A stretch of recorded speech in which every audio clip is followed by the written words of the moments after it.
वंदे पुरुषोत्तमं वंदे पुरुषोत्तमं वंदे पुरुषोत्तमं।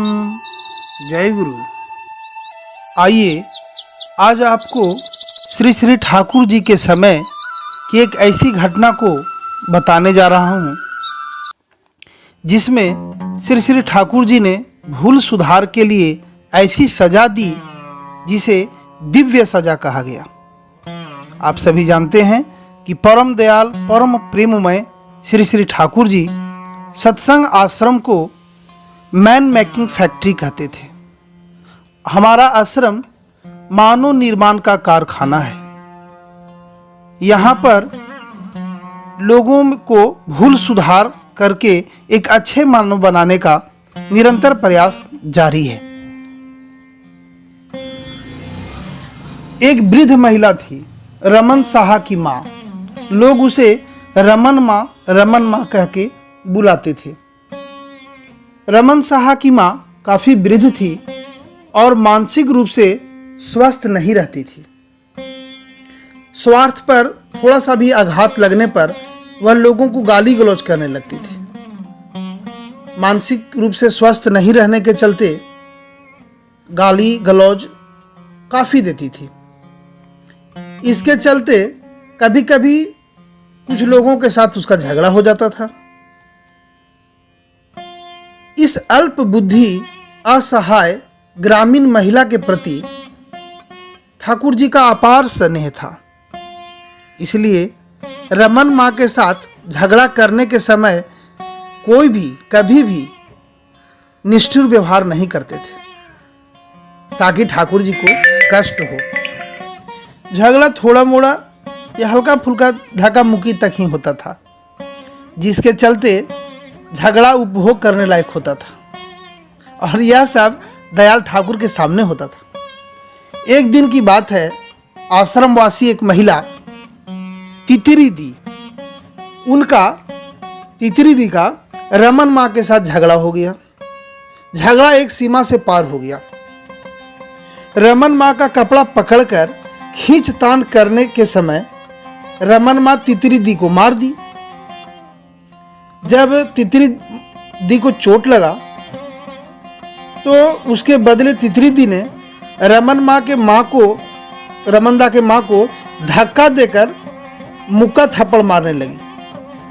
रमन दा की माँ बुजुर्ग थी, वह धक्के को संभाल नहीं सकी और नीचे गिर गई और उसी अवस्था में तितरी दी को असभ्य भाषा में गाली गलौज करने लगी, जिसके चलते तितरी दी उसके मुंह पर इतना जोर से मुक्का मारी कि रमन दा की माँ का हिला हुआ दांत टूट गया और खून बहने लगा। रमन दा की माँ उसी अवस्था में रोती हुई ठाकुर जी के पास आ गई। ठाकुर जी अपने प्रिय बूढ़ी महिला को ऐसी दुर्दशा में देखकर काफी दुखित हुए। ठाकुर जी के दोनों आंखों से में एकदम अश्रु जला गया। तितरी दी समझ गई कि ठाकुर जी को काफी तकलीफ पहुंची। ऐसा करना ठीक नहीं हुआ। अपराधी मन से चुपचाप एक किनारे बैठ गई। दयाल का मन शांत होने पर उनसे बोली, ठाकुर मैं उसका दांत बनवा दूंगी, और बहुत कुछ बातें बोली। श्री श्री ठाकुर कोई बात नहीं सुन रहे थे। उनका गला अभी भी रुद्ध था। तितरी दी से बोले, तुमने ऐसा काम किया, देखो तो उसका क्या हाल बना दी हो। तितरी दी के पास तो कोई जवाब नहीं था। इधर श्री श्री ठाकुर का यह अवस्था देखकर रमन दा की माँ का मन शांत हो गया। वे धीरे धीरे अपने घर की तरफ जाने लगी। इतने में श्री श्री ठाकुर उसके चिकित्सा का इंतजाम करवाए। थोड़ी देर में एक भक्त एक थैला में सेव, नाशपाती, कई तरह का फल लेकर आया। ठाकुर जी पता नहीं कब उसे फल लाने भेजे थे, किसी को पता नहीं था। फलों को एक बर्तन में सजाकर तितरी दी के सामने देने के लिए ठाकुर जी बोले। दिया गया। तितरी दी को कुछ समझ में नहीं आ रहा था। टकटकी नजरों से सिर्फ ठाकुर की तरफ देख रही थी। तब श्री श्री ठाकुर फलों को दिखाकर बोले, उसे खाओ, तितली दी अचानक कांप उठी, बोली मैं खाऊंगी? गंभीर आदेश भरे स्वर में ठाकुर जी बोले, हाँ तुमको ही खाना है। श्री श्री ठाकुर के स्नान का समय व्यतीत हो गया, परंतु उस ओर किसी का ध्यान नहीं। इतनी छोटी बात होने पर भी एक अभावनीय लीला घटने वाली थी। सभी लोग की नजरें उधर ही निबद्ध थी। सबको पता था कि प्रभु जो कुछ कराना चाह रहे हैं वह समाप्त न होने तक वहां से उनके उठना संभव नहीं है। सारा फल तितली दी को खाए बिना कोई उपाय नहीं था। श्री श्री ठाकुर स्वयं सामने बैठे हैं, फिर इतना बड़ा अपराध करने के बाद अनेक लोगों के नजरों के सामने बैठकर इतना फल खाना तितली दी के लिए बड़ी समस्या हो गया।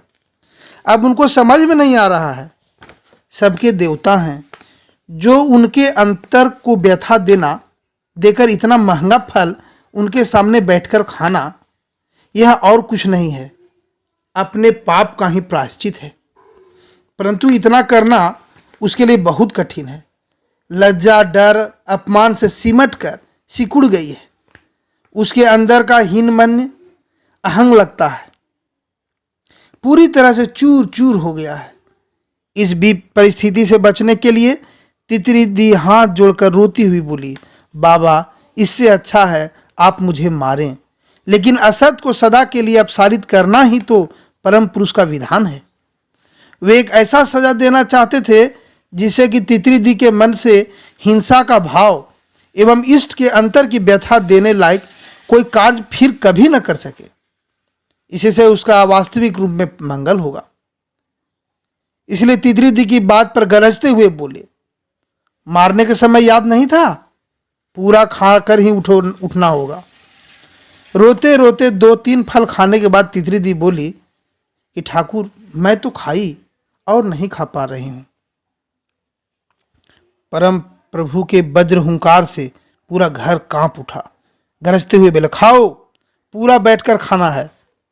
यह अमोघ निर्देश अमान्य करने का साहस शायद दुनिया में किसी का नहीं होगा। घर भर के लोग के सामने रोते रोते तितली दी को पूरा फल खाना पड़ा। उसके बाद श्री श्री ठाकुर स्नान करने के लिए गए। सभी लोग श्री श्री ठाकुर द्वारा दिए गए इस दिव्य सजा को देखकर आश्चर्यचकित थे। रमन माँ जैसे उनकी संतान है, तितली दी भी तो वैसा ही है। किसी का अकल्याण जिससे न हो, परंतु असत मनोवृत्ति तिरोहित हो जाए, ऐसा ही श्री श्री ठाकुर जी किया करते थे। यह कहानी मैंने सातवती पत्रिका के सितंबर माह की पत्रिका 2019 के पृष्ठ संख्या 48 में पढ़ा। बहुत अच्छा लगा, इसलिए आप लोगों के बीच इसे शेयर किया हूँ। आशा है आप सुनेंगे और लोगों को भी सुनाएंगे और ठाकुर जी के द्वारा दिया गया इस दिव्य सजा को जान सकेंगे। जय गुरु।